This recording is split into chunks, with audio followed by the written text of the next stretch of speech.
Good afternoon, folks. Welcome to the John Rush Show on Freedom 95. Rust on the radio, broadcasting at 9:50 a.m. and 95.9 FM on your radio dial, broadcasting all across the beautiful fruited plain of Indiana. I'm here in the studio with Justin and Justin. Welcome, guys. Thank you so much for having us. Thank you. Great to be here.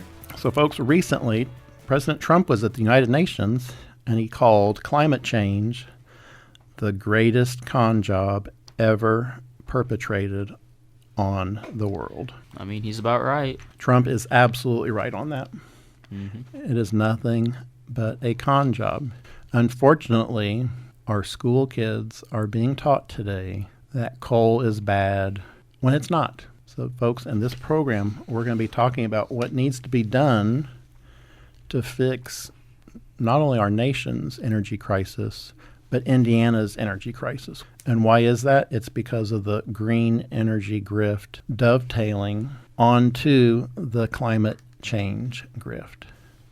You know, this is from Alex Epstein on Twitter, talking about the New York Times. It says, climate change's toll in Europe this summer equaled thousands of extra deaths. No, this is from Alex Epstein. It's the fact that Europe irrationally refuses to use fossil fuel-powered air conditioning. I know that sounds crazy, but did you know that in most of Europe, there is just no air conditioning in people's homes, especially?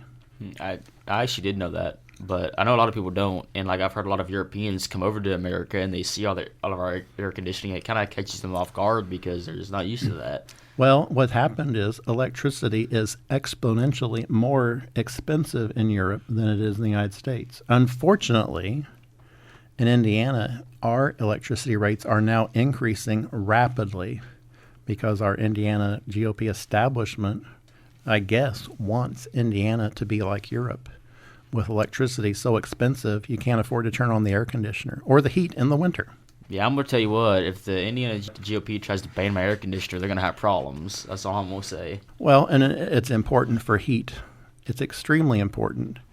You know, I visited a friend once in England. I spent the night at their house, and the room was so cold, I about froze to death. They refused to turn on the heater because electricity was so expensive. You know, this is from Peter Clack. The global warming swindle will eventually cost the world $150 to $178 trillion with a T dollars for turbines, solar panels, and rebuilding the world's power grid. It is a futile bid to reach net zero, a target not based on verifiable science, but on computer models. After 20 years of toxic leaking turbines and panels, they'll go straight to the garbage bins. Then we have to build them all again. The human contribution to CO2 is too small to matter or to measure. Instead, net zero is based on each country's gross domestic product. Folks, that's exactly what it is. They are measuring it on the gross domestic product. That's not about pollution.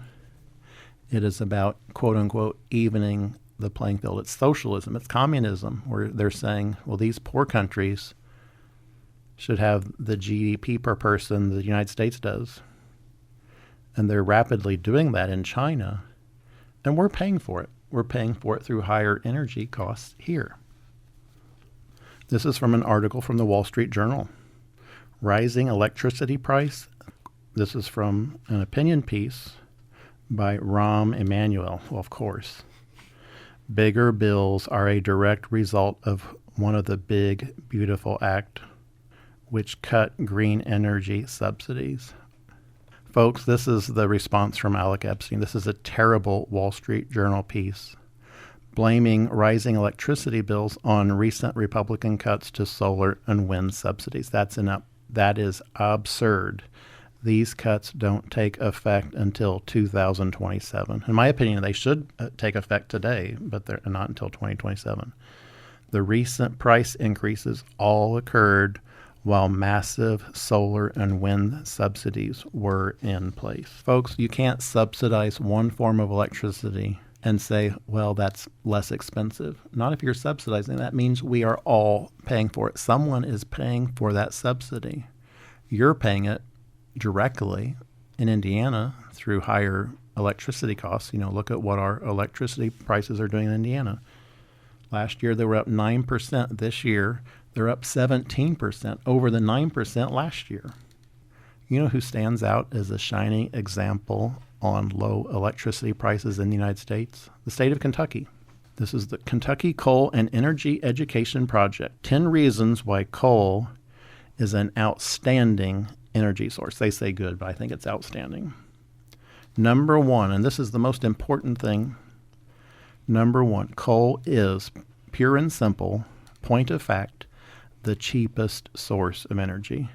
It is by far cheaper than nuclear, natural gas, oil, wind, or solar. Hydro usually will be slightly cheaper. However, because of public outcry, when river valleys are dammed and peak demand time problems like rivers running dry in the dead of summer when peak air conditioning is demanded, or when the rivers are frozen in the dead of winter when peak heating is needed. Coal is just overall your best energy bet. Number two, coal also provides a stable source of energy. It's no Arab oil embargoes, no sudden scarcity like you experience with natural gas, and there is a very plentiful supply, both in the United States and in other countries all across the world. Folks, there is an estimated supply of coal to be over 100,000 years. We have plenty of coal. And you ask yourselves, well, why aren't we burning it today? We should be. Instead, in places like Indiana, we're having to fight to preserve existing coal-powered power plants. I remember, look at what happened at IU in Bloomington. They used to have a coal-powered steam plant that would provide steam for all of the IU campus. That's since been converted to natural gas, quote unquote, to save the environment, I guess. Coal is always more inexpensive over the long haul. Natural gas fluctuates in price wildly. Coal is nothing more than ancient wood which has been under pressure for millions of years. It is not sinister as you may have been led to believe. Coal provides many jobs. Coal provides many, many, many jobs, high-paying jobs, from both removing it from the earth and in the transportation from the mine to the utility. Coal is American-made. We do not have to import coal into the United States. The United States exports coal all over the world, including to China.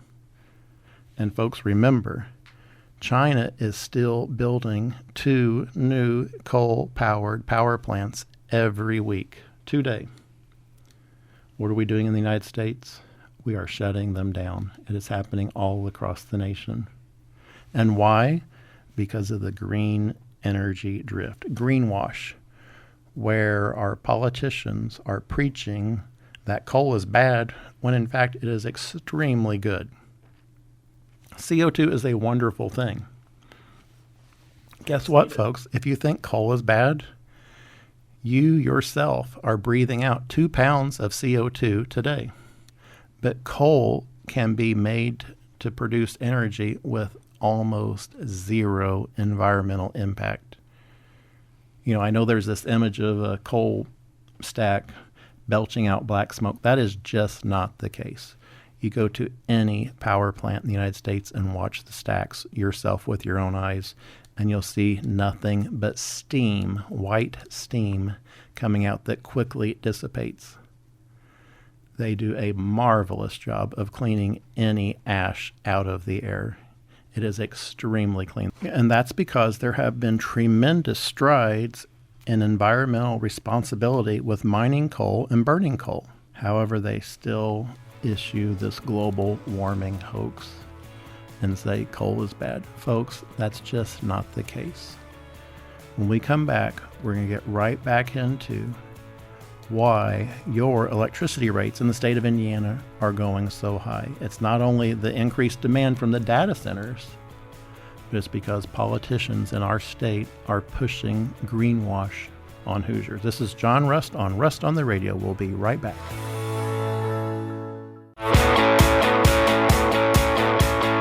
Welcome back, folks. This is John Rust on the Radio on Freedom 95, broadcasting at 950 AM and 95.9 FM on your radio dial all across our beautiful, beautiful state of Indiana. So welcome back to the show, Justin and Justin. So, folks, we were talking about coal before the break. And the reason we're talking about coal is because it is so demonized, because we've all been led to believe that if we get our electricity from coal, if we put gasoline in our cars, somehow polar bears will start dropping dead. Mm-hmm. And, it's not been, it was only a couple of years ago that I even graduated from high school. So I remember being taught this kind of things, that, coal, it's bad, it's going to pollute the air. And, wind, it's so good. And, solar panels. And, you got nuclear is this new up-and-coming thing, all this stuff. But it's like... Wind energy is fantastic when it's windy, except for the birds. Yep, good point. They're a kill zone for the birds. But it boils down to is the school is almost brainwash kids into just hating coal. And it took me a long time to really do enough research into coal energy to realize that it's actually very productive and a very good thing. College is the same way too. The Indiana State GOP establishment, they under their breath support coal just barely by keeping existing coal-powered plants going. But we should be building new coal-powered plants in the state of Indiana. If Google and Meta want to come here and build new data centers, they should be financing new coal-powered plants to provide the electricity for them. That would be what I would call a win-win. Exactly. I think Governor Braun talked about that. We can make it a win-win if we provide jobs for actual Hoosiers. The problem with these data centers, they actually provide very few jobs for the amount of energy that they consume. And where those jobs go, where they outsource to, probably India. Most likely. I mean, come on, where else is it going to be? Back to the point on this, folks. Remember, Al Gore would always say that the polar bears were going to disappear if we didn't, one, quit burning coal, if we didn't lower our power consumption, and if we didn't change our ways, even though all these elites still go around on private jets and private yachts. Mm-hmm. I've got a nickname for Al Gore. It's Ozone Al. He's always worried about that ozone. We're going to just destroy the ozone layer. Well, as it turns out, that was another issue that wasn't an issue. You never hear about that anymore, do you? I know, right? It's kind of crazy, isn't it?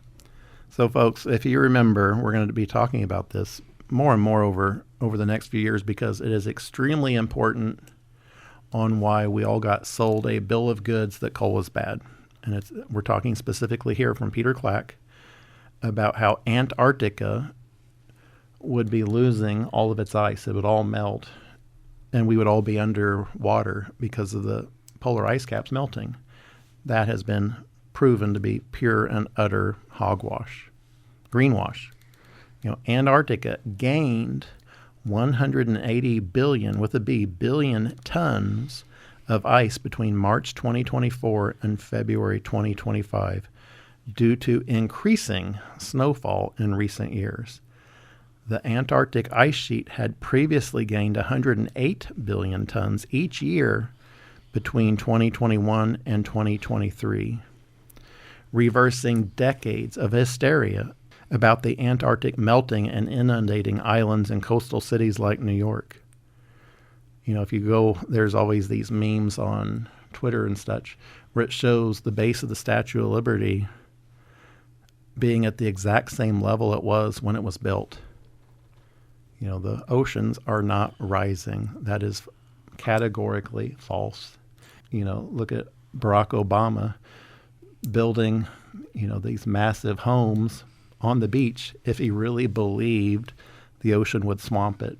No. Exactly. And the thing that gets on my nerves is that kids are taught this stuff as fact, that, the oceans are going to rise, the ice caps are going to melt, all the polar bears will die. Well, folks. Exactly. We're taught this as fact, and now we're figuring out that this is completely wrong. It's like these educational institutions need to be held accountable for pretty much lying to our youth and our children. Absolutely. Well, Justin, you brought a good point on the polar bears. Guess what?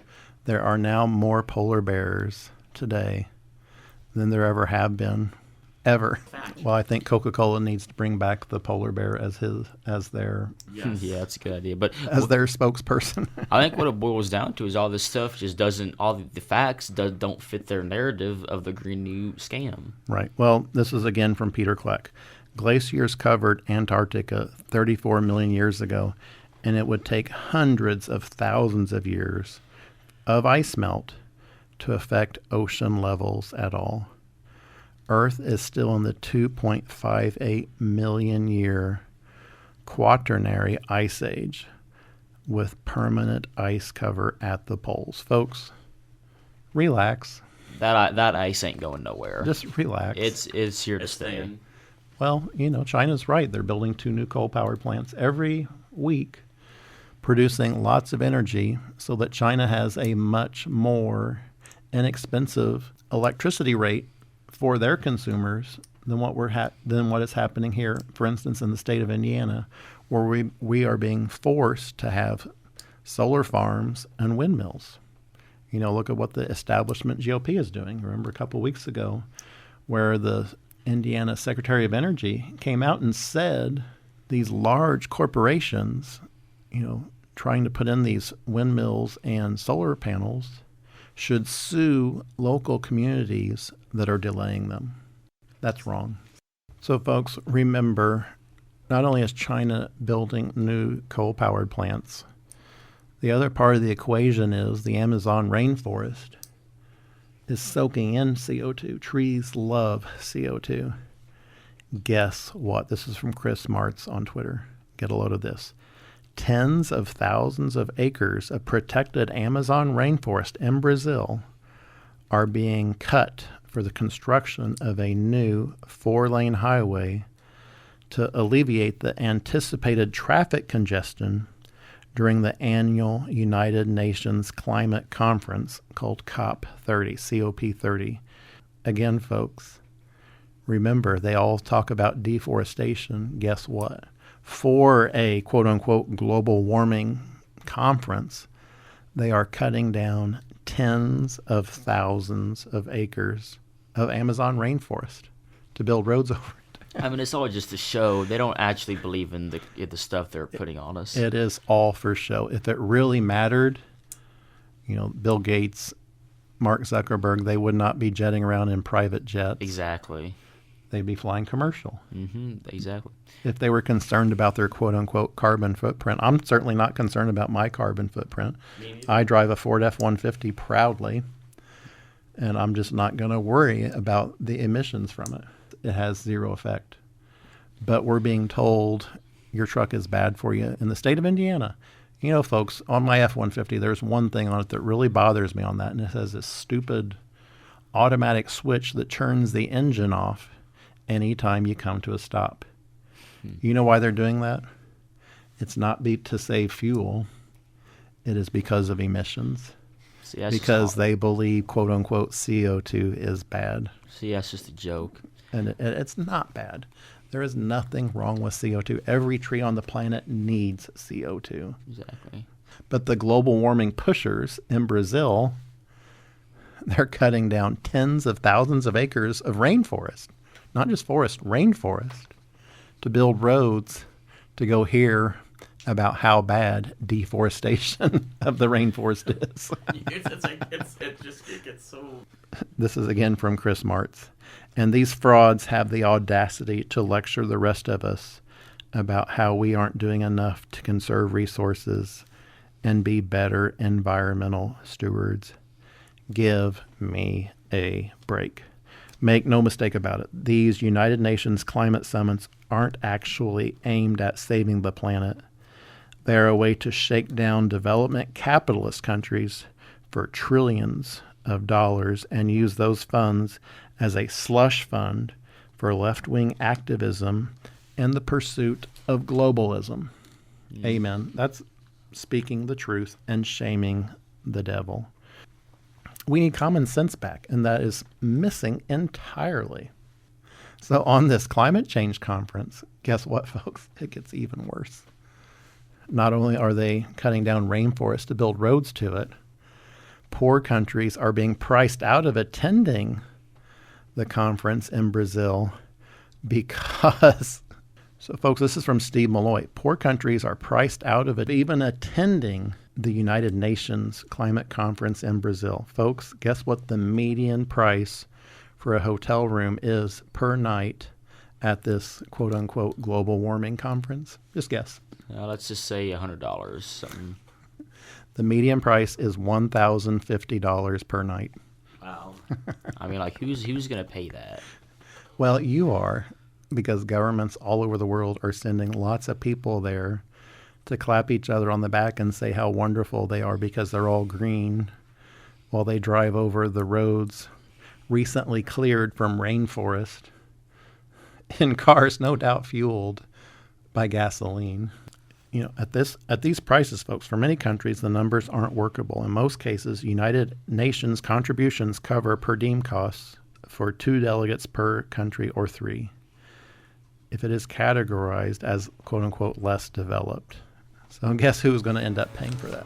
You, the American taxpayer, will end up paying for that, folks. I guarantee it. The United States is the largest contributor to the United Nations Operating Fund. So, folks, when we come back, we're going to answer this question. Why did Noah build an ark when he could have simply paid more taxes to stop climate change? Folks, this is John Rust on the Radio. We'll be right back.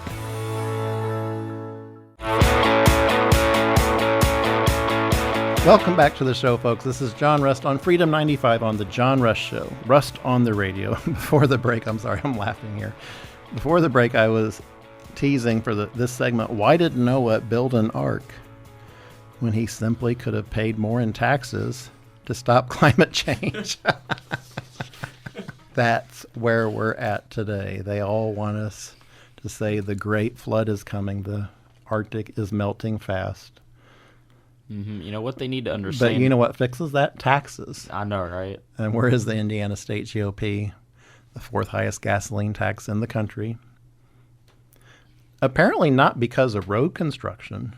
At the 4th highest gasoline tax in the country, we should have plenty of money for road construction and taking care of our roads. Now, in addition to that, they are calling for tolls for every mile of Indiana interstate. I-65, I-69, I-70, I-74, everything. All 465 around Indianapolis. The Indiana State GOP supermajority, just this year, folks, authorized the governor or any future governor to toll every square mile of Indiana interstates. You know, that is just plain wrong. No, we are already the 4th highest taxed gasoline in the United States. Yeah, exactly. It's like you're already taking enough of our money. It's like, how much do you want?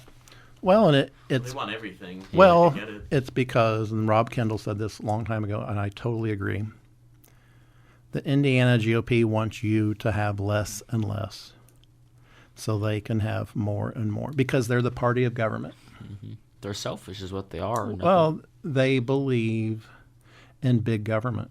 Mm-hmm. Indiana has been swamped by big government, quote-unquote, conservatives taking over the party. They're not conservative at all. They might be socially conservative, but fiscally not at all. No, they are fiscal liberals. And if you doubt that, just look at all the roundabouts. Exactly. And see, this Well, is a roundabout is almost $2 million each on average. 4 stop signs, $800. Folks, I'm a farmer. I call it like I see it. Yes, I know there are advantages to roundabouts in theory, but the reality is different than the theory. So back on point on climate change. This is from Steve Malloy. He says the New York Times admits climate never was a crisis. It was just an activism playbook. This is from the New York Times. The old, and this is the quote, this is the headline. The old climate activism playbook no longer works. What else can? Folks, they're saying the quiet part out loud. Again, just let them say the quiet part out loud. And if you just listen, they admit it. They admit that the entire climate change, global warming scam was a hoax right there because it was an activism playbook. It's not about real science. You say trust the science. You have to look at what the actual data centers are collecting temperatures. And if you look at the actual temperatures, not the ones being modeled by computers, there is no global warming. Mm-hmm. The term trust the science is almost as accurate as trust the politician, I mean. Well, this is from CBS News in just last year. Could the Arctic be ice-free within a decade? What the latest quote-unquote science says. That's an article from Simran Singh. Well, guess what? They said the same thing 16 years ago. Their quote 16 years ago was, Arctic ice will melt in 10 years. That was over now 15 years ago, folks. This is from Chris Martz. 16 years ago, CBS News warned that the Arctic would be ice-free in 10 years. Last year, CBS reported that the Arctic would be ice-free in 10 years. It's always 10 years away. And now we know that the Arctic cap is growing exponentially with new ice and new snowfall, record amounts of snowfall. Mm-hmm. So there isn't a problem, folks. What it boils down to is, it's like, yeah, I'm all about science, but nowadays our science has been infested with political ideologies and political agendas to the point where it's not true science anymore. Well, political correctness. Well, this is from this article from CBS News. Study: Arctic ice will melt in 10 years. October 15th, 2009 is when this was published. The North Pole will turn into an open sea during the summer within a decade, according to data released by a team of explorers who trekked through the Arctic for 3 months. So apparently some folks went on a hiking trip and decided it's all going to melt in 10 years. Well, if they're there today, I hope they're not, because they're probably getting bombarded with snow today. Mm-hmm. And it goes back to, air conditioning. I'm a firm believer in air conditioning, but in most European countries, they don't have air conditioning. Listen to this, folks. More Europeans die from heat death from lack of air conditioning than Americans die from gunshot wounds. Isn't that an amazing statistic? That is an absolutely wild statistic, but I can see it. I mean, it doesn't surprise me one bit. Well, it's true. So this, if you asked your Google AI, it says, yes, it is true. More Europeans die from heat-related causes annually than Americans die from gunshot wounds. According to some online sources, specifically over 175,000 deaths from heat occur in Europe every year. Folks, Europe should be getting some air conditioning.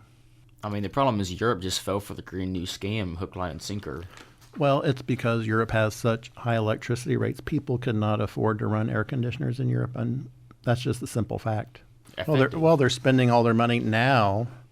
What they're doing is the world's first carbon capture plant costs $4.5 million to remove 900 tons of carbon. Guess what, folks? The same amount of carbon could be removed by planting $7,500 worth of trees. If you follow the illogical global warming hoax to its end, you have to come out against humanity. Because, there's 9 billion people on the planet, every one of us breathing out 2 pounds of carbon dioxide every day. This is again from Chris Martz.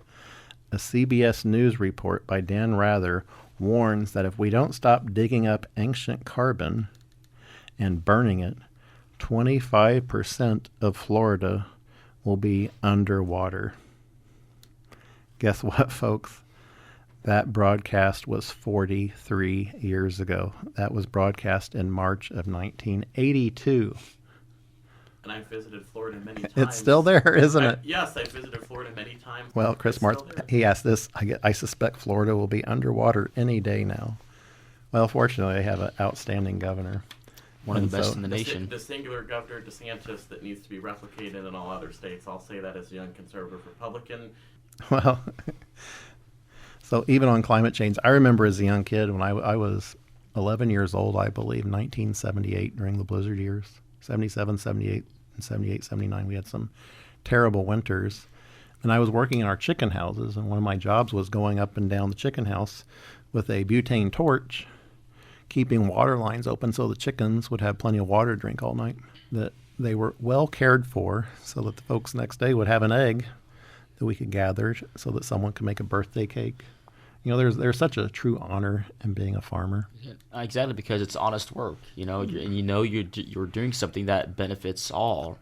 Yeah, not being a career politician. Oof. And spending Exactly. time in D.C. or Virginia. Right. So back on point on this, the global temperature, the reason I was talking about when I was young, the media back then, folks, was talking about the great freeze coming. They were talking about the next ice age coming. Well, fast forward 40 some odd years. This is from Javier Vinos on Twitter. Global temperature, 2 years in free fall. Since April 2024, the global temperature has plummeted by an astonishing 0.6 degrees Celsius. At this rate, we would be in the next ice age in just 5 years. The UN should be concerned and ask us to increase our CO2 emissions. Well, I have an answer for that. Let's build more coal-powered plants today. Yes. Sounds like a great idea to me. But not in Indiana. They want We're to. not allowed to Right. have that here. So, folks, when we come back, we're going to continue talking about this, and we're going to talk about the U.S. forest fire burn acreage has plummeted over the past century. I bet you didn't hear that in your local paper. Folks, when we come back, we'll get right into this. This is John Rust on the Radio.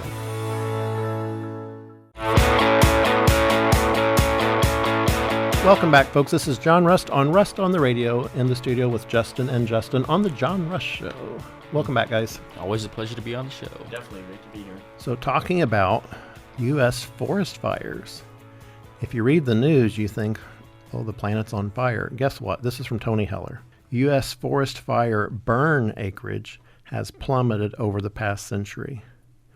This didn't suit the climate scam agenda, so the U.S. government now hides the inconvenient data before 1983 to make it look like burn acreage is increasing. If you look at a chart, folks, the amount of forest fires today is exponentially much, much, much less than they were just back in the 1920s. A massive decrease. But you don't hear that from the global warming folks, do you? Not at all. You know, this is from Ivor Cummins on Twitter. Everywhere is warming up twice as fast as everywhere, right? The climate scam propaganda is utterly absurd. And thankfully, many more people are getting it. So, folks, I'm going to read some headlines here and just keep all of these in a basket together, and that will tell you everything you need to know about the climate change scam. This is from the BBC News. Canada warming twice as fast as the rest of the world, report says. This is from green.com. China is heating up faster than the global average, data shows. This is from Medio Red. Latin America and the Caribbean warming faster than the global average. This is from Newsweek. Russia warming 2.5 times quicker than the global average. This is from RTE.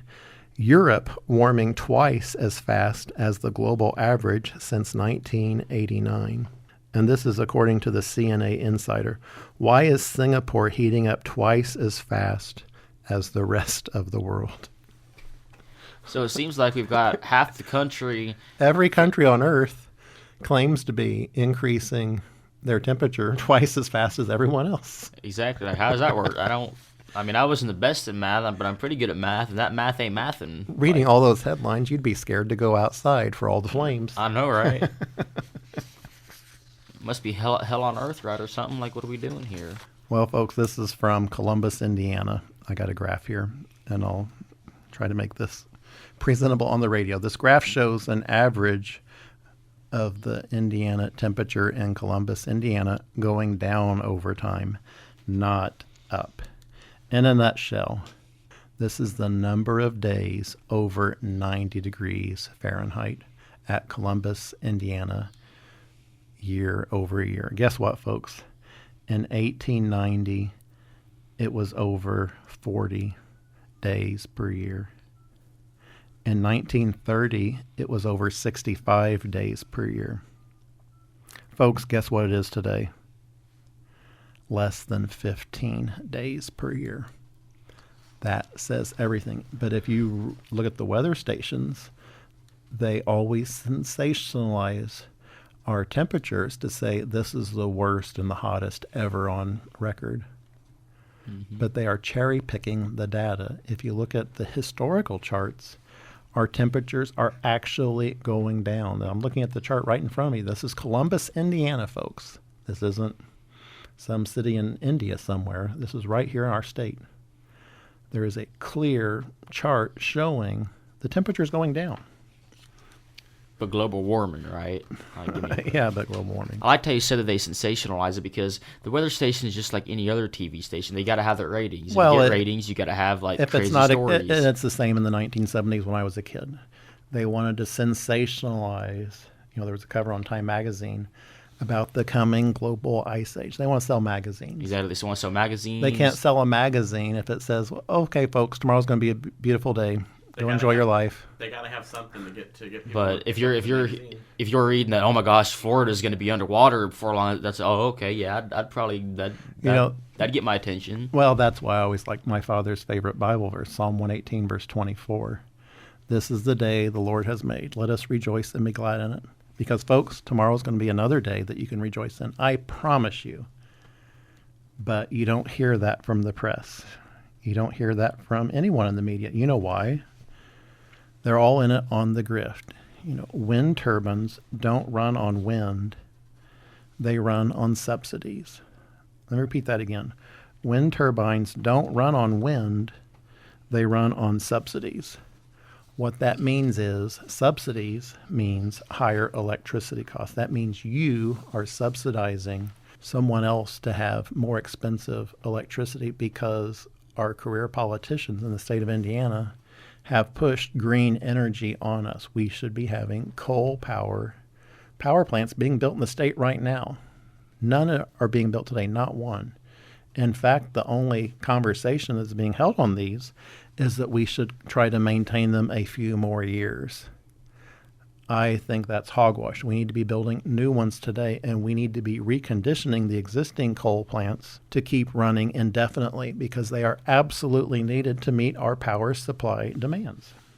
The left is always seeking to impose their own personal choices on other people, and they use global warming as one tool in that arsenal, and it's specifically about eating meat. Are you worried about cows passing gas? That's a huge issue right now, folks. Bill Gates is out there actively trying to promote this product called Bovar to reduce cow emissions, quote unquote, to fight climate change. It's hogwash. Well, listen to this, folks. In the 1800s, there were roughly 60 million buffalo residing in America. There are currently 9.4 million dairy cattle and 31.7 million beef cows in America. Way less than what buffalo were just over, less than 200 years ago.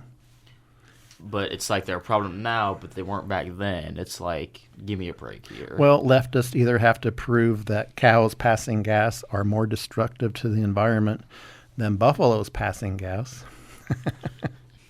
or they have to admit that cows passing gas really aren't something we should be worried about. And folks, I'm trying to be polite with my language here, because this is a family show.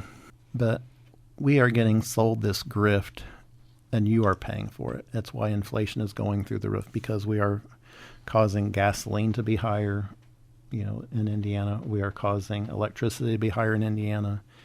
Everything is going higher and higher in price, and your wages are not keeping up. And they all hide behind the global warming myth to keep pushing that agenda, because it's creating a fire over on one side so they can distract you from the real problems that our economy is facing today. You know, again, you have to look back. This is from June 29th, 1989, an article by Peter James Spielman. The United Nations predicts disaster if global warming not checked. Folks, that was decades and decades and decades ago, and the temperature is actually going down. From this article, this is from the Associated Press. A senior United Nations environmental official says entire nations could be wiped off the face of the earth by rising sea levels if the global warming trend is not reversed by the year, guess the year. I don't know, let's say 2050 or something. By the year 2000. This article was wrote in 1989, and the United Nations was predicting sea levels would inundate our planet. I mean, this by is, the year 2000. I mean, this is just comical at this point. We're not inundated, exactly. So, folks, this is from Secretary Doug Burgum, who is the Secretary of Energy right now. We have the technology to decarbonize. No, we should not be decarbonizing. Carbon is not bad. I disagree with that completely. You know, this is from Secure the Border on Twitter. Decarbonization? Are you kidding me? Why are the Republicans talking like leftists? Carbon dioxide isn't a pollutant. CO2, folks, is plant food. So, folks, we're about out of time, but I just want to reiterate, China is still building 2 new coal-powered power plants every week.